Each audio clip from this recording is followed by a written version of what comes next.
आज वही कुछ हुआ जिसके ऊपर बाबर आजम 100% पूरे उतरे हैं। आपने देखा है कि पूरे मैच का बेड़ा गर्क करने में जो किरदार इस शख्स का रहा है और इसको सेलेक्ट करने वालों का रहा है, वो आपने सब ने देखा है कि वो किस तरीके से एक्सपोज हुआ है और किस तरीके से मैच का बेड़ा गर्क नहीं हुआ। पाकिस्तान के अब जो वर्ल्ड कप में सर्वाइवल है उसके ऊपर बात आ गई है। अब बात 12th मैन पे भी आ गई है। अब रमज़ान की दुआएं भी हमें चाहिए होंगी, पूरी टीम को चाहिए होंगी, और साथ में सबसे जो बड़ी बात है वो अगर मगर का खेल इतना लंबा हो जाएगा कि पूरे जब तक ये पूल के मैच ख़त्म नहीं होते हैं, अगर मगर का जो सिलसिला है वो ख़त्म नहीं होता हुआ नज़र आएगा। बाबर आजम की सबसे पहले मैं बात इस वजह से करूंगा क्योंकि बाबर आजम को स्ट्राइक रेट की वजह से नीचे लाया गया था और टॉप ऑर्डर से नीचे इस वजह से शिफ्ट किया गया था कि नीचे जब डेप्थ में मिडिल ऑर्डर कोलैप्स करने लग जाता है, टॉप ऑर्डर कोलैप्स करता है, तो मिडिल ऑर्डर पे कोई वहाँ पे सहारा देने वाला कोई ऐसा बैटर होना चाहिए, जिसका अमली सबूत बाबर आजम ने अपनी स्ट्राइक रेट से दिया। और स्ट्राइक रेट ऐसी 24 गेंदों पे 25 रन, और मैच का कह लें कि जो टर्निंग पॉइंट था यही था। और इसके अलावा मैं एक और बात बताऊं, साहिबजादा फरहान ने क्या कमाल की नहीं खेली, लेकिन जो बाबर आजम के साथ पार्टनरशिप उस शख्स की रही है ना, वो भी क्या यार थकी हुई की रही है। आपने देखा है कि बाबर आजम और साहिबजादा फरहान की जो पार्टनरशिप रही है 45 गेंदों पे 40 रन की। अब देखिए साहिबजादा फरहान की जो स्ट्राइक रेट है और जो उसका एग्रेसिव स्टाइल है वो ओपन करते हैं और हमेशा डोमिनेटिंग क्रिकेट खेलते हुए नज़र भी आते हैं, और उसका बाबर आजम के साथ रहना भी इस कदर कह लें कि टीम के ऊपर असर हुआ, स्ट्राइक रेट पे असर हुआ और टारगेट सेट करने में असर हुआ और ओवरऑल परफॉर्मेंस के ऊपर असर हुआ, जिसका रिजल्ट यही हुआ कि आज पाकिस्तान ये मैच हार गया। यकीनन आज मैच पाकिस्तान के हाथ में था। 3 से 4 बड़ी मेजर जो मिस्टेक पाकिस्तान ने की है, अगर ये ना करती तो आज ये वाला दिन ना देखना पड़ता और वर्ल्ड कप में पाकिस्तान आज स्ट्रॉन्ग टीम के तौर पे सेमीफाइनल में अपनी जगह बनाने में कामयाब होता, क्योंकि आगे उसके एक मैच होता श्रीलंका के अगेंस्ट, तो वो मैच पाकिस्तान जीत के भी पहुंच सकता और अगर मगर के जो लाले पड़ने थे वो न्यूजीलैंड और नो डाउट श्रीलंका को पड़ने थे। तो अब पाकिस्तान ये मैच हार गया। अब 3 से 4 चीज़ें साथ में चलेंगी, पैरेलल चलेंगी। एक तो 12th मैन चलेगा, वो 12th मैन हमारे साथ हमेशा रहता है जब तक रमज़ान ना हो और उसकी दुआएं ना चाहिए हो तो टीम आगे बढ़ेगी नहीं। और दूसरा ये कि अगर मगर का सिलसिला ऐसा रहेगा कि हमें दूसरी टीमों के लिए भी दुआ करनी पड़ेगी। सबसे पहले तो हमें इंग्लैंड के लिए दुआ करनी पड़ेगी, भाई इंग्लैंड आप कोई मैच हारे ना। दूसरा पाकिस्तान का जो होगा वो न्यूजीलैंड का जो मैच है वो श्रीलंका से, वो श्रीलंका वो मैच न्यूजीलैंड से जीते और श्रीलंका जो है वो पाकिस्तान से हारे। और इतने अगर मगर यार हमने इंडिया के ऊपर नहीं किए जितने आप पाकिस्तान के ऊपर करने पड़ जाएंगे, क्योंकि एक मैच का पॉइंट जो आपको वो मिला है, न्यूजीलैंड को भी एक मिला, पाकिस्तान को एक मिला। उसके बाद तो आपके पास डू एंड डाई की सिचुएशन थी, लेकिन आज वही क्रिकेट देखने को मिली, खासकर बाबर आजम की तरफ से। और उसके अलावा जो सबसे बड़ी मिस्टेक्स टीम सिलेक्शन में हुई हैं वो क्वेश्चन मार्क हैं जी। इतने बड़े इवेंट में मेरी बात सुने, जितना बड़ा मैच होता है, जितनी बड़ी टीम होती है, तो आपको स्पेशलिस्ट बॉलर और स्पेशलिस्ट बैटर के साथ जाना पड़ता है। वहाँ पे ऑलराउंडिंग परफॉर्मेंस देने वाले प्लेयर्स आपको नहीं चाहिए होते। अब मुझे तो कहीं भी नहीं लगा कि आपके ये जो पार्ट टाइम बॉलर हैं, शादाब खान हो गया या दूसरे आपके, तो वो डोमिनेटिंग रोल प्ले करते हुए नजर आए हों। आपने एक प्रॉपर स्पिनर खिलाया है, उस्मान तारिक, आपने देखा है कि वो किस तरीके से बॉलिंग कर रहे थे। और साथ में सबसे बड़ी बात, उन सबको पता था कि इसके ओवर्स हमने किसी तरीके से निकालने हैं, और उसके अलावा जो भी बॉलर आता रहा है आपने देखा है कि किस तरीके से उसका फेंटा लगता रहा है। और सबसे बड़ी बात, आज आपने नसीम शाह को भी नहीं खिलाया। आपने लास्ट में भी देखा नसीम शाह इंग्लैंड के अगेंस्ट बहुत अच्छी बॉलिंग करते हुए भी नजर आए, और जिस तरीके से उसको सीम मिलता है, आपने अगर 3 उसके ऊपर के जाना भी था तो आप फ़हीम अशरफ को बाहर कर देते। जब आपने उससे प्रॉपर बॉलिंग या बैटर का काम भी नहीं लेना तो उसको बाहर कर देते। फिर अगर आपको ज़्यादा शौक था स्ट्रॉन्ग बॉलिंग लाइन के साथ, खासकर पेस में, तो आप सलमान मिर्ज़ा को खिला लेते। अदरवाइज तो आप नसीम शाह को भी बाहर बिठा रहे हैं। और अबरार अहमद, जहाँ पे अशद ज़रूरत थी आपको, जहाँ पे आपको एक्सपीरियंस बॉलर की इतना अशद ज़रूरत थी, वहाँ पे आप पार्ट टाइम बॉलर्स को साथ लेके गए, क्योंकि शादाब खान को तो खिलाना है। तो वही अभी अपने एनालिसिस में, अपने ओपिनियन में अहमद शहजाद भी यही कह रहे थे, पता नहीं कौन सा लव अफेयर चल रहा है शादाब खान और माइक हैसन के दरमियान, कि उसके ड्रॉप के बारे में वो सोच भी नहीं सकते। तो ये मैच का बेड़ा गर्क करने में ये 3 से 4 अनासर है। बाबर के दिमाग में कोई बंदा ये घुसा नहीं सकता कि भाई नेट रन रेट भी, आपकी स्ट्राइक रेट भी किसी बला का नाम है, उसके ऊपर थोड़ा सा फोकस करो यार। मैं कहता हूँ उसको ना लिख के दे दो भाई, अगर 100 बॉलों पे अगर 100 रन बनाओगे तो वो ये 100 की स्ट्राइक रेट है, और हमें ये नहीं चाहिए। और ये अब जिस तरीके से मॉडर्न क्रिकेट चल पड़ी है, तो अब तो ये ओडीआई में भी बड़ी मुश्किल से एक्सेप्टेबल होती है। तो आप T20 क्रिकेट में और आप इतनी पुअर बैटिंग करोगे और जानबूझ के मैच का बेड़ा गर्क करोगे।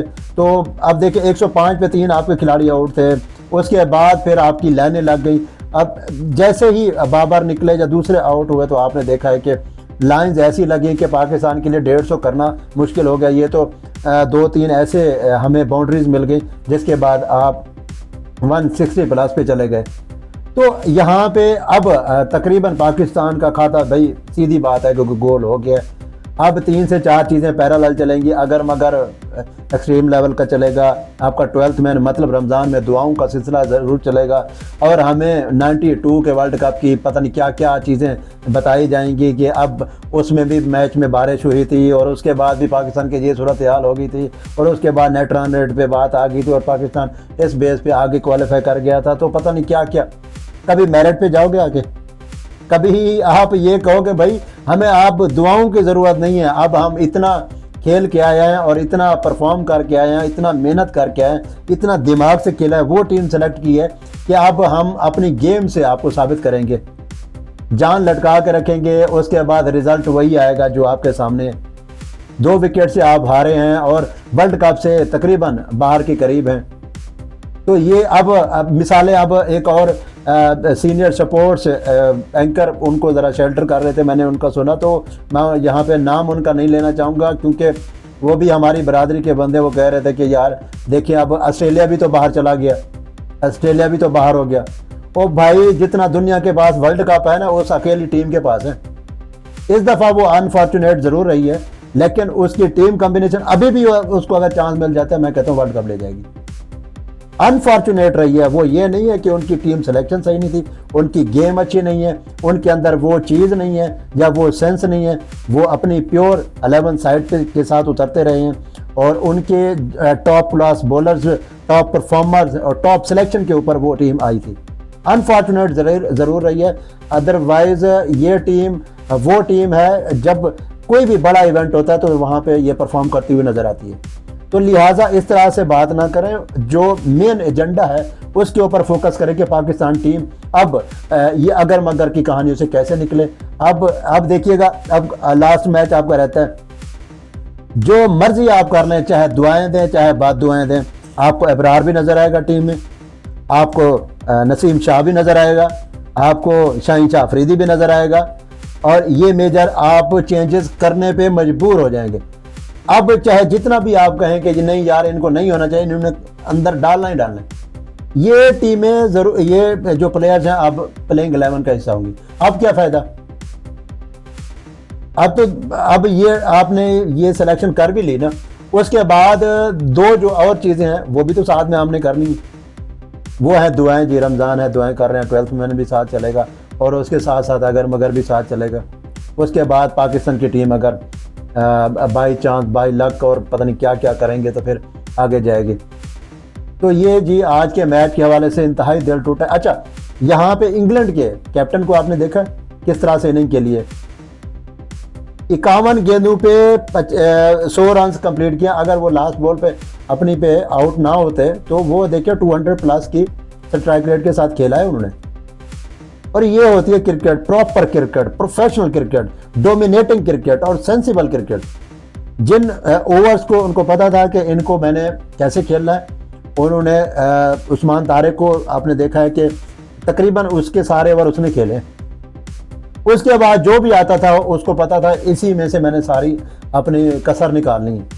तो ये होती है क्रिकेट। नहीं, इनका जहन बन गया ना कि अब मैंने इसको बस इसकी ऐसी तैसी फेरनी है, आगे आप नहीं देखेंगे कि अब फ़खर ने भी 6 रन किया हुआ था, छक्का लगाया हुआ था। फिर उसके बाद आदिल रशीद की अगली गेंद पे फिर वही एफर्ट करने वो अटैम्प्ट की और आपने देखा गूगल के ऊपर वही दायरे के अंदर कैद दे के चलते बने। और सलमान अली आगा को देख लें, ऑलरेडी आपने उस ओवर में 14 रन ले चुके हैं। फिर क्या ज़रूरत थी इस तरह की लपक की क्रिकेट खेलने की और इस तरह की शॉट खेलने की। इंतहाई इर्रेस्पॉन्सिबल कुछ चीज़ें हुई हैं जिस वजह से पाकिस्तान ये मैच आ रहा है। अदरवाइज़ पाकिस्तान ये मैच 100% जीत सकता था।